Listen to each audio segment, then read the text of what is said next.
Hello first year students, welcome to our YouTube channel जहाँ पर हम पढ़ रहे हैं ऑर्गेनाइजेशनल बिहेवियर। बेटा फर्स्ट यूनिट हमारी ख़त्म हो गई थी, तो अब हम आते हैं इसकी नेक्स्ट यूनिट पर। मैं आपको फोर्थ यूनिट स्टार्ट करा रही हूँ। फोर्थ यूनिट का आपका जो चैप्टर 15 है, आज हम वो स्टार्ट कर रहे हैं। ठीक है, कंफ्यूज मत होना, बुक में देख लो। फोर्थ यूनिट का chapter 15 organisational structure and design. इसके अंदर जो बात है बेटा, डैट इज़ ऑर्गेनाइजेशन को किस तरीके से आप स्ट्रक्चर बनाते हैं, कैसे लेयरिंग करते हैं, who will be your senior, who will be your subordinate, इस तरीके से जो हम करते हैं। ठीक है, इसके अंदर हम पढ़ रहे हैं आज। देखिए आपकी हेडिंग इसके अंदर दिख रही है, that is basis of departmentation. Means कि किस तरीके से हम ऑर्गेनाइजेशन को वेरियस डिपार्टमेंट्स के अंदर डिवाइड करते हैं। सब पढ़ा हुआ है 12th में, मेरे साथ आप लोग सारे के सारे आंसर करते चलेंगे। कैसे हम डिवाइड करते हैं अपनी ऑर्गेनाइजेशन को, देखिए फर्स्ट इसके अंदर है functional departmentation, second is your product wise departmentation, third is territorial departmentation, next customer wise, then process wise and combined डिपार्टमेंटेशन।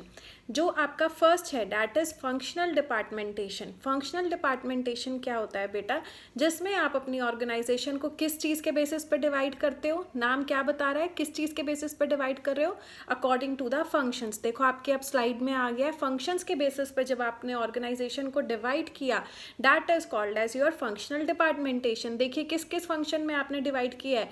आपने डिवाइड किया प्रोडक्शन के बेसिस पर, फिनांस फंक्शन के बेसिस पर, मार्केटिंग के बेसिस पर। सो ये आपका क्या हो गया, आपका फंक्शनल डिपार्टमेंटेशन हो गया। क्लियर।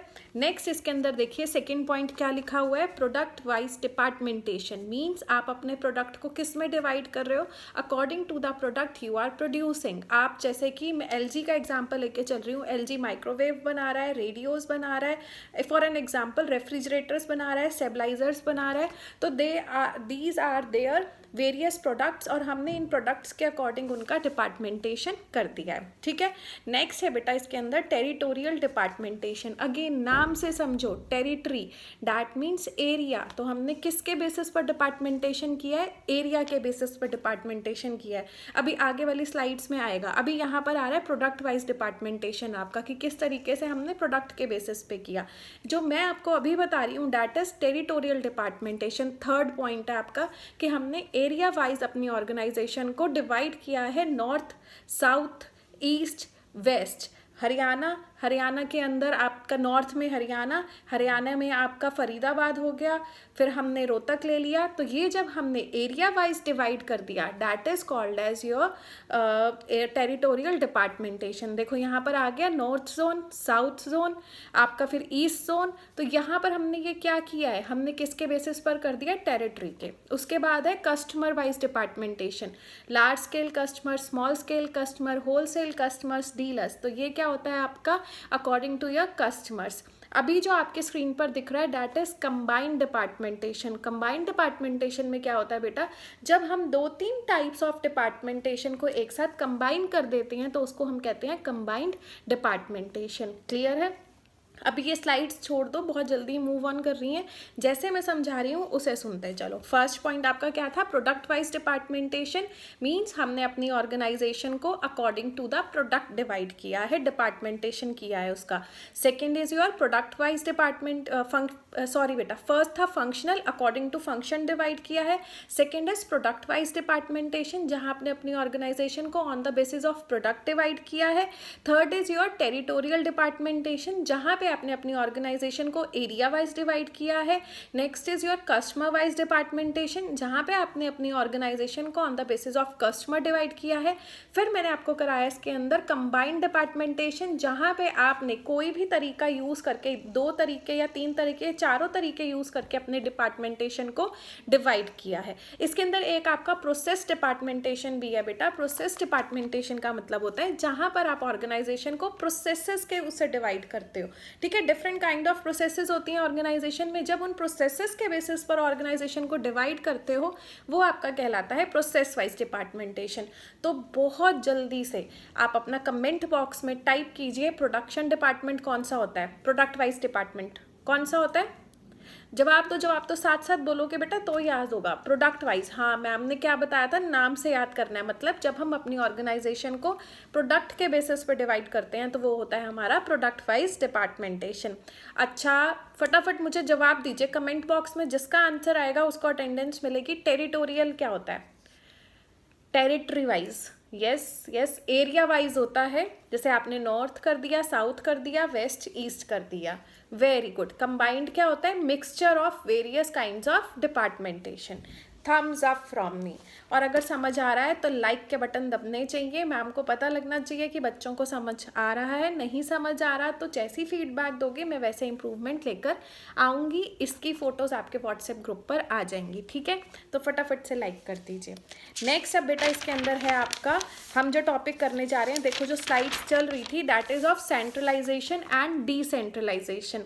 बहुत इजी है। अब ये मत कहना मैम सारे टॉपिक्स को ऐसे कह देते हो बहुत इजी है, सच में इजी है, आपने पढ़ा हुआ है। डिसेंट्रलाइजेशन और सेंट्रलाइजेशन, अगेन मैम चुटकियों में ट्रिक से आपको नाम से याद कराएंगी। सेंट्रलाइजेशन सेंटर से बना है, सारी पावर्स कहाँ है? सेंटर में। एक ही बंदा सब कुछ चला रहा है या 2-3 लोगों को ही उसने रखा हुआ है जिसको वो पावर्स देता है, 2-3 लोग बैठ के अपना डिसीजन लेते हैं और वही पूरी ऑर्गेनाइजेशन में कह देते हैं कि ऐसे करना है या ये करना है। This is your centralisation when power is in the hand of few person. Decentralisation, powers को बिखेर दिया, लोगों को डिस्ट्रीब्यूट कर दिया पावर अपने लोगों के हाथ में कि अब आपने देखना है आप कैसे काम करते हैं, ये काम है, ये पावर है आपके हाथ में इतना काम करने की। This is called as decentralisation. समझ आ गया? Power is in the hand of few person, powers and authorities are distributed so that employees can do their work. अब बेटा इसके कुछ फीचर्स हैं, एडवांटेजेस डिसएडवांटेजेस हैं। जैसे कि डिसेंट्रलाइजेशन, पहले सेंट्रलाइजेशन की बात कर लेते हैं। सेंट्रलाइजेशन क्या कहता है कि हमें सेंट्रलाइजेशन की वजह से यूनिफॉर्मिटी ऑफ एक्शन मिलता है, मतलब एक जैसा एक्शन मिलता है। स्कूल में यूनिफॉर्म होती थी आप लोगों की, सब एक जैसे लगते थे। तो क्यों होता था कि सब में एक ये ना हो, ये आज तो ये डाल के आया, मैंने डाल के आया, इसके पास ऐसा है, मेरे पास ऐसा नहीं है। ऐसा नहीं होना चाहिए। There should be uniformity of action, एक rule for everyone, one policy for whole of the organization, ताकि कोई भी क्लैशेस ना हो, कोऑर्डिनेशन में कोई गड़बड़ ना आए।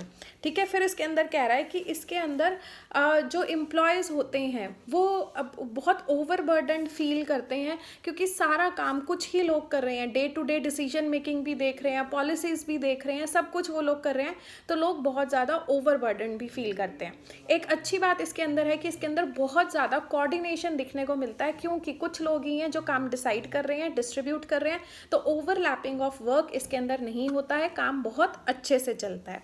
ठीक है, फिर इसके अंदर एक एडवांटेज है कि ये फैसिलिटेट्स इवैल्यूएशन का मतलब होता है बेटा चेक करना, एंड फैसिलिटेट्स इज हेल्प, ये हेल्प करता है चेक करने में, इवैल्यूएट करने में कि क्या काम कैसे हो रहा है, कहाँ हम गलत हैं, कहाँ किसकी गलती है, ईजिली हम किसी को रिस्पॉन्सिबल ठहरा सकते हैं। अगर मैं डिसेंट्रलाइज की बात करूँ, बड़ी ऑर्गेनाइजेशन, काम डिस्ट्रीब्यूटेड है, पता नहीं क्या काम किसको दिया हुआ है, किसकी गलती ठहराऊं, मैंने नहीं की मैम, उसको कहा था आपने, उसने कर दिया, तभी मैम स्पेसिफाई करती हैं कि किसने क्या करना है। This is centralisation. Decentralisation is very large organisation, work is divided, very difficult to held a person responsible.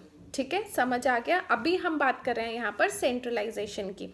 फिर वो कह रहा है सेंट्रलाइजेशन के अंदर क्या होता है कि इसके अंदर स्पेशलाइजेशन नहीं मिल पाती, सारा काम सब कर रहे हैं। वो जो 3-4 लोग हैं वो स्पेशलाइज थोड़ी हो पाएंगे, वो तो सारा काम कर रहे हैं, जैसा जो आ रहा है काम फटाफट से उनको करना है वो करे जा रही हैं।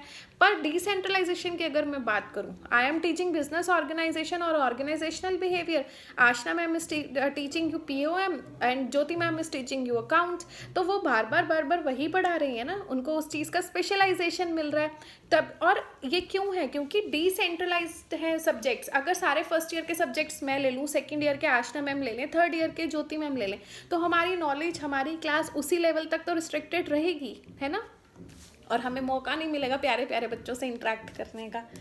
तो अब आते हैं हम डिसेंट्रलाइजेशन पे। डिसेंट्रलाइजेशन की बेटा बहुत सारी मैंने आपको इसके साथ साथ ही बता दी हैं। देखो इसके अंदर है, first is reduces burden. Obviously बात है रिड्यूस होगा बर्डन, क्योंकि जब आपका काम डिवाइडेड है तो आप अपना ध्यान इंपॉर्टेंट काम में लगा सकते हैं rather than day to day activities.